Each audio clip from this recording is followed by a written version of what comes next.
তো প্রিয় দর্শক বন্ধুরা, জনগণনা দ্বিতীয় পর্যায়ে 40টি প্রশ্ন বিজ্ঞপ্তি প্রকাশ করলেন কেন্দ্রীয় সরকার। এই 40টি প্রশ্নের মধ্যে সবথেকে কঠিন প্রশ্নগুলো যে যুক্ত করা হয়েছে। আগে 33টি প্রশ্ন ছিল, সেই 33টি পরিবর্তে কিন্তু 40টি প্রশ্ন কিন্তু এখানে যুক্ত করা হলো। তার মধ্যে যে সমস্ত নতুন নতুন প্রশ্নগুলো এখানে যুক্ত করা হয়েছে তার সম্পূর্ণ ভিডিওর মাধ্যমে জানতে পারবেন। তো অবশ্যই ভিডিও সম্পূর্ণ দেখুন। চলুন বন্ধুরা সম্পূর্ণ দেখে নেওয়া যাক। যে দেশ জুড়ে চলছে জনগণনা বা আদমশুমারি।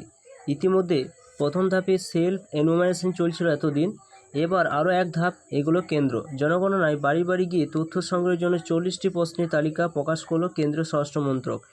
14 আগস্ট এই বিজ্ঞপ্তি জারি করেন ভারতীয় রেজিস্ট্রার জেনারেল তথা জনগণনা কমিশনার মৃত্যুঞ্জয় কুমার নারায়ণ। অর্থাৎ আপনারা জানতেই পারছেন, প্রথমবারে যে জনগণনা চলবে 16 আগস্ট থেকে শুরু হচ্ছে, অর্থাৎ অনলাইনে চলেছিল 1 থেকে 15 আগস্ট পর্যন্ত।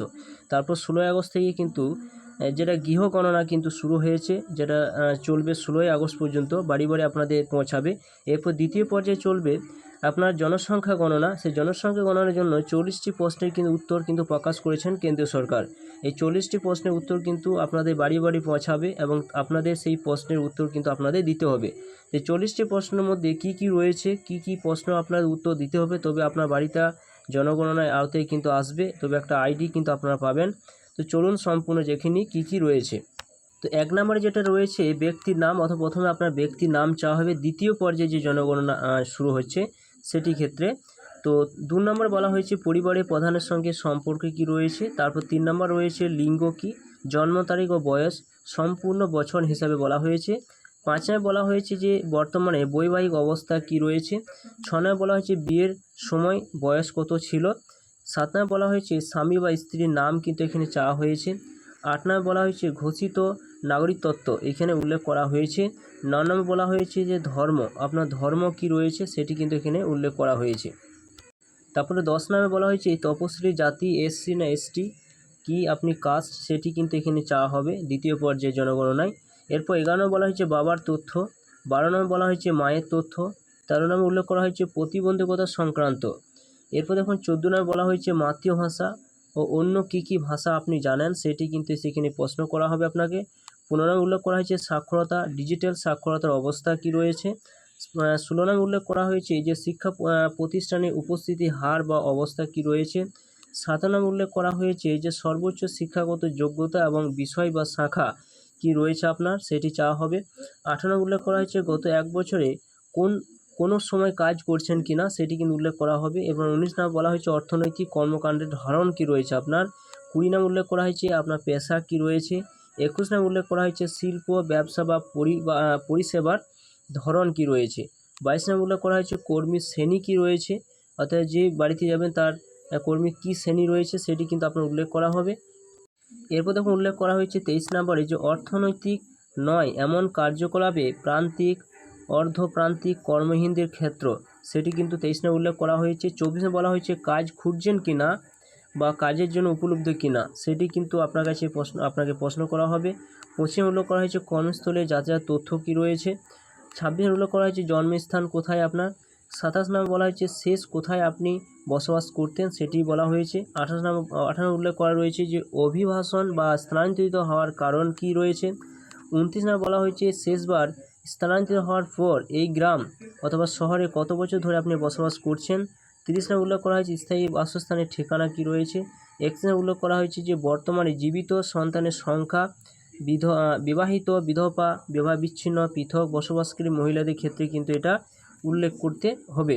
32 নম্বরে যেটা উল্লেখ করা হয়েছে, তো 32 নম্বর বলা হয়েছে জীবনে মোট কতজন জীবিত সন্তানের জন্ম আপনি দিয়েছেন বর্তমানে বিবাহিত, বিধবা, বিবাহ বিচ্ছিন্ন ও পৃথক বসবাসকারী মহিলাদের ক্ষেত্রে কিন্তু এই প্রশ্নটা থাকছে।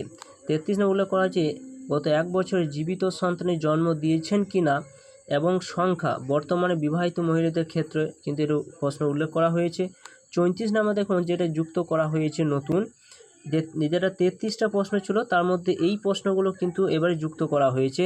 সেটা বলা হয়েছে কোভিডে আপনি টিকাকরণের স্থান, সেটি কিন্তু আপনাকে প্রশ্ন করা হবে। 35 নম্বরে যে নতুন প্রশ্ন যুক্ত করা হয়েছে মোট কতটি আপনার ব্যাঙ্ক অ্যাকাউন্ট রয়েছে, কটা আপনার ব্যাঙ্ক অ্যাকাউন্ট রয়েছে, সেটি কিন্তু আপনার কাছে প্রশ্ন করা হবে। 36 নম্বর বলা হয়েছে যে মোবাইল নম্বর যদি থাকে। 37 নম্বরে যদি আধার নম্বর থাকে। 38 নম্বরে যদি ভোটার আইডি নাম্বার থাকে সেটি কিন্তু চাওয়া হবে। এবং 39-এ যেটা বলা হয়েছে পাসপোর্ট নাম্বার, ভারতীয় পাসপোর্টধারীদের ক্ষেত্রে কিন্তু এটা উল্লেখ করা হয়েছে। এবং 40 বলা হয়েছে ড্রাইভিং লাইসেন্স রয়েছে কিনা, আপনার ড্রাইভিং লাইসেন্স আছে না নেই সেটি কিন্তু আপনাকে এখানে উল্লেখ করতে হবে।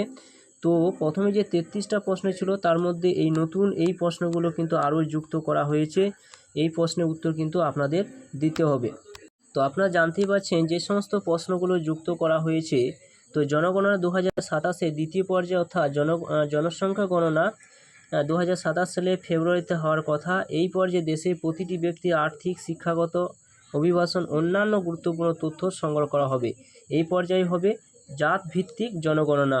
প্রথম পর্যায়ে কিন্তু একটা গৃহ গণনা করা হচ্ছে, বাড়ির আপনার কী কী আছে না হচ্ছে সেই সমস্ত তথ্য চাওয়া হবে, যেটা 16 তারিখ থেকে কিন্তু শুরু হচ্ছে বাড়ি বাড়ি। এবং অনলাইনে যেটা চলছিল, যেটা 1 থেকে 15 আগস্ট পর্যন্ত, যারা অনলাইনে করতে পারেননি তারা কিন্তু আপনার অফলাইনে আপনারা বাড়ি বাড়ি আপনার বাড়ি পৌঁছাবে। যে সমস্ত ব্যক্তিদের দায়িত্ব দেওয়া হয়েছে তারা কিন্তু আপনার গৃহ গণনা করবে। তারপরে কিন্তু আপনাদের জনগণনা চলবে, যে জনগণনায় যে সমস্ত 40টা প্রশ্নের উত্তর কিন্তু আপনাকে করা হবে, সেই সমস্ত প্রশ্নের উত্তর কিন্তু আপনাদের দিতে হবে। তো এই সমস্ত যে আপডেটগুলো এসেছে অবশ্যই আপনাদের সামনে তুলে ধরলাম। যদি আপনাদের ভালো লাগে অবশ্যই লাইক করবেন চ্যানেলটা এবং সাবস্ক্রাইব করে রাখবেন, এবং পাশে থাকা বেল আইকনটা অবশ্যই আপনারা প্রেস করে রাখবেন।